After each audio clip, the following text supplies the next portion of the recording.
महाराष्ट्रातील प्रत्येक अपडेट जाणून घेण्यासाठी आजच मेट्रो रायगडच्या सोशल मीडिया प्लॅटफॉर्मला लाईक, फॉलो आणि सबस्क्राईब करा। खरं तर ज्या विशेष योजनेच्या संदर्भात ही पत्रकार परिषद आपण घेतोय, सन्माननीय सतीश धारकजींनी त्याचा उल्लेख केला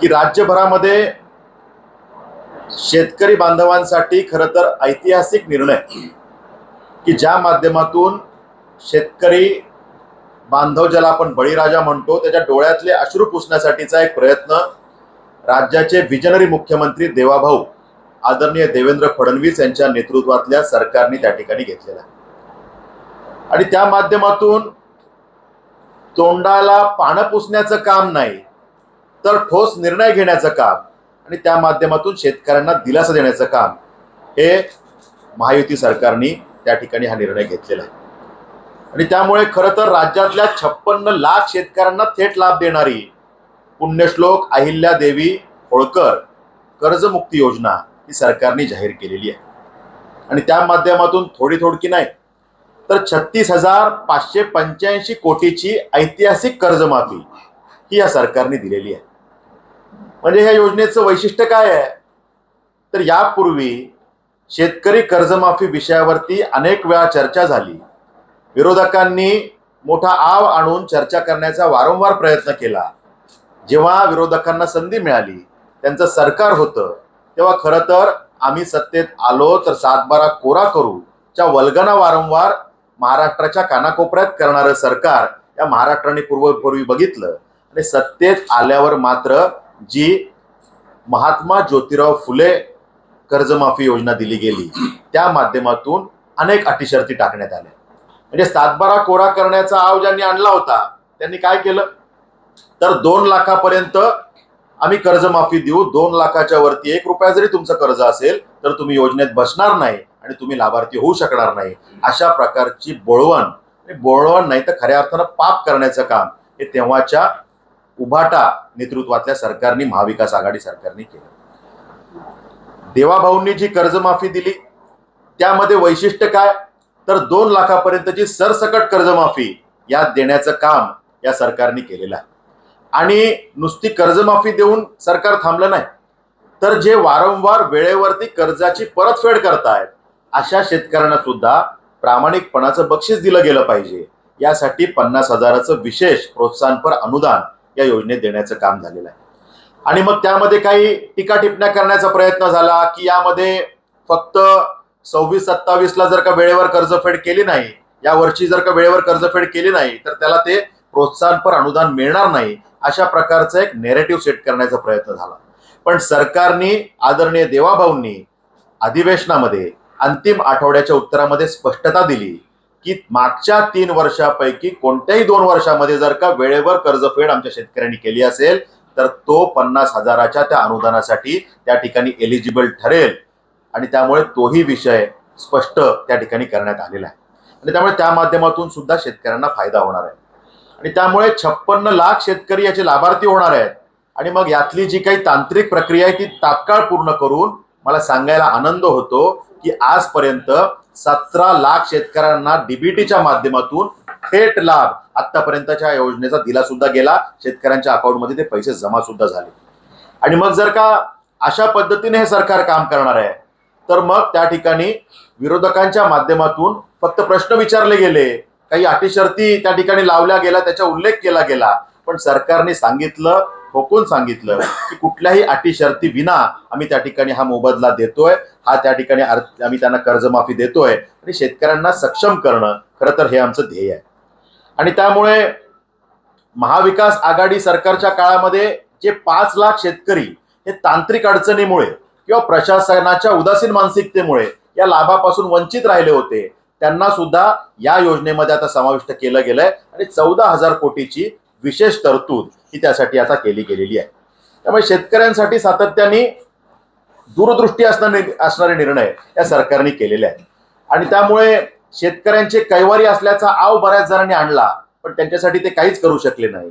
शेतकऱ्याच्या बांधावर जाऊन काहीतरी करण्याचा त्या ठिकाणी प्रयत्न अनेकांनी केला, पण तो यशस्वी होऊ शकला नाही। आणि त्यामुळे देवाभाऊंनी दिलेली ही कर्जमाफी ही खऱ्या अर्थानं ऐतिहासिक कर्जमाफी आहे. आणि बोले तैसा चाले हे काय असू शकतं, हे मानणारा मुख्यमंत्री काय असू शकतो, याचं उदाहरण हे आपल्या समोर आदर्श म्हणून सेट करण्याचं काम ज्या मुख्यमंत्र्यांनी केलंय असं नाव म्हणजे आदरणीय देवेंद्र फडणवीस साहेब आहे. आणि त्यामुळे एका बाजूला ही कर्जमाफी तर दिली जातेच आहे, पण दुसऱ्या बाजूला शेतकऱ्यांना सक्षम करण्यासाठी काय पाहिजे, तर शेतकरी हा म्हणतो आम्हाला कर्जमाफी आम्ही आता अडकलो म्हणून द्या, पण आम्हाला सक्षम करण्यासाठी सरकारने काही प्रयत्न केले पाहिजे. आणि म्हणून शेतकरी म्हणतो की आम्हाला जर का आमच्या शेतामध्ये दिवसा आपण वीज दिली आणि जर का आम्हाला आमचा शेतमाल आमच्या शेतापासून रस्त्यावरती नेण्यासाठी आणि मूळ रस्त्यापासून जे काही आमचं बी बियाणं आहे, आमची खतं आहेत ती आमच्या शेतापर्यंत आणण्यासाठी आमचे जे काही पांदन रस्ते आहेत ते जर का आम्हाला अतिक्रमण मुक्त करून दिले, त्याचं मजबूतीकरण करून दिलं, या दोन गोष्टी आम्हाला दिल्या तर आम्ही सक्षम होऊ, आम्हाला बाकी काही मिळवण्याची चिंता त्या ठिकाणी अनुदानाची राहणार नाही. आणि त्यामुळे सरकारने निर्णय केला की शेतकऱ्यांना दिवसा वीज दिली जाईल आणि त्यासाठी सरकारने पूर्वीची असलेली वीज बिलाची जी काही थकीत रक्कम होती, आणि ती थोडी थोडकी नाही तर 48,000 करोडची ही थकीत रक्कम शेतकऱ्यांना त्याची माफी दिलेली आहे.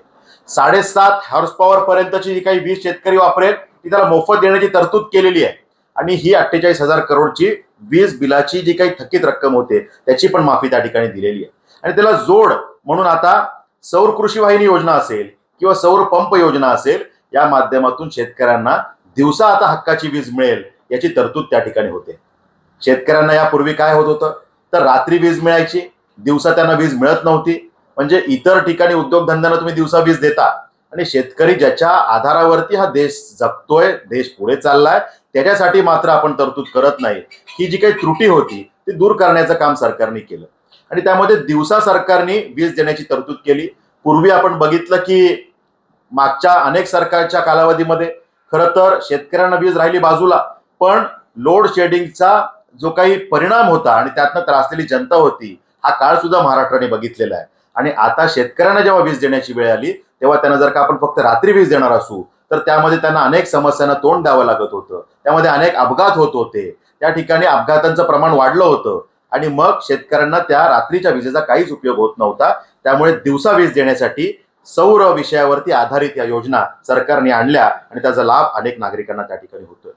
शेतकऱ्यांना त्या ठिकाणी फक्त आम्ही कर्जमाफी देऊ एवढ्यावर सरकारने न थांबता त्या ठिकाणी सरकारने या शेतकऱ्यांना सक्षम करण्यासाठी काही अद्ययावत माध्यमातून जोडलं पाहिजे हा प्रयत्न सुद्धा केलेला आहे.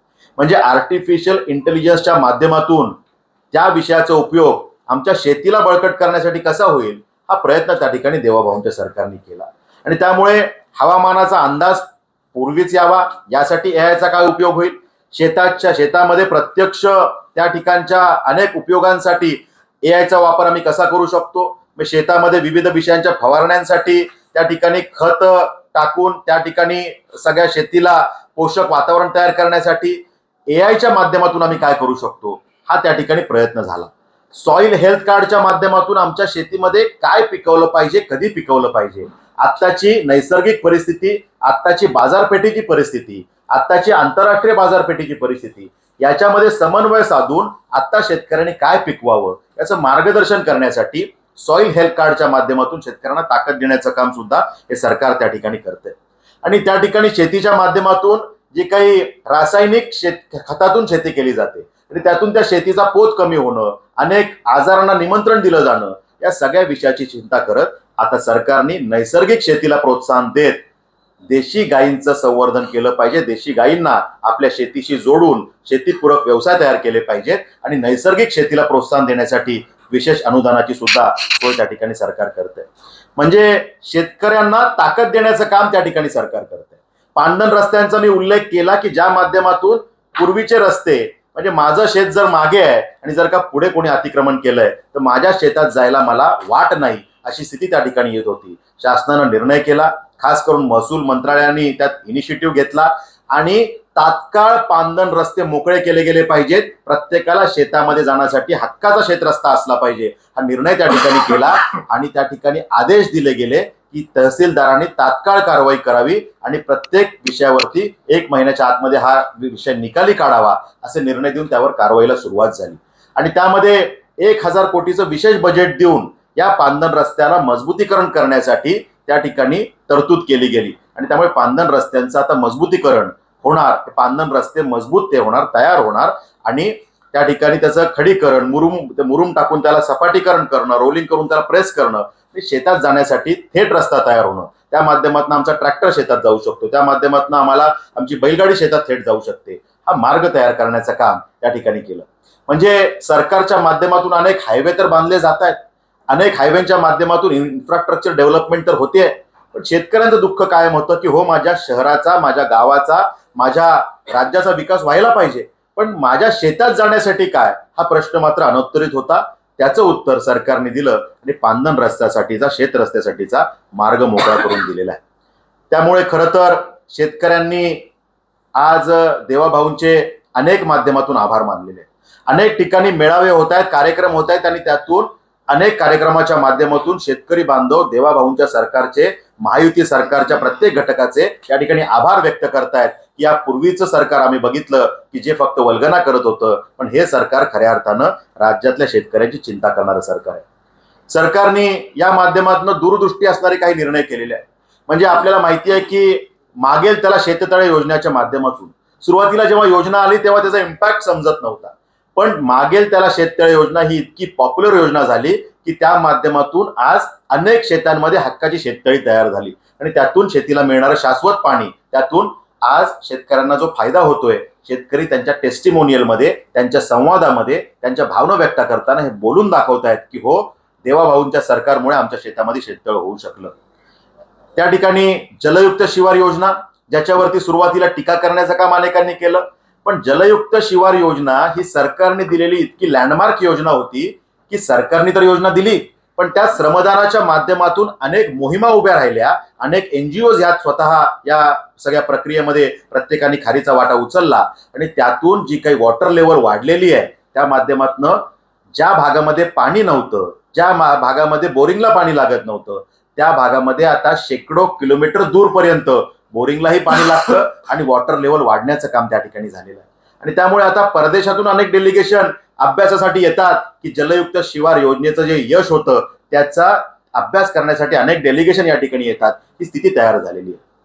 पण त्यात सुद्धा या पूर्वीच्या महाविकास आघाडी सरकारने किती वाईट निर्णय केला की इतकी पॉप्युलर योजना की शेतकरी सांगतात की जलयुक्त शिवारचा आम्हाला उपयोग झाला, पण त्या कालावधीमध्ये केवळ आकाशापोटी ती योजना मागच्या 2.5 वर्षामध्ये बंद ठेवण्याचं पाप हे महाविकास आघाडी सरकारने त्यावेळेला केलं.